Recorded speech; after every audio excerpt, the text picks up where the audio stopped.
నీ పరిస్థితి నేను మార్చబోతున్నాను. ఈ రాత్రే హల్లెలూయా.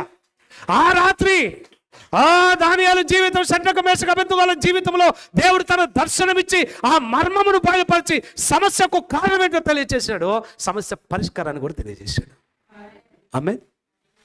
ఈ రాత్రి ఈ ప్రార్థనలో ఉన్న మీ జీవితాల్లో మీ సమస్యలన్నీ దేవుడు పరిష్కరించును గాక, మీ జీవితాలను కట్టును గాక, మీ జీవితాల్లో వెలుగులు నింపును గాక, మీ జీవితాలను ధన్యము చేయను గాక, సమృద్ధినిచ్చును గాక, గర్భఫలం లేని వారికి గర్భఫలం ఇచ్చును గాక, ఆర్థిక ఇబ్బందుల్లో ఉన్న వారికి సమృద్ధినిచ్చును గాక, అనారోగ్యంతో ఉన్న వారికి స్వస్థతనిచ్చును గాక, శాప పాపాలలో ఉన్న వారికి విడుదల కలుగును గాక, దేవుని యొక్క కృప మన మీద హెచ్చుగా కలుగును గాక, దేవుని యొక్క కృప ద్వారా మనము రక్షింపబడదుము గాక, మన జీవితాలలో ఉన్న భయంకరమైన అసాధారణమైన సమస్యలు ఈ రాత్రి ఇప్పుడే తొలగిపోవును గాక యేసు నామములో.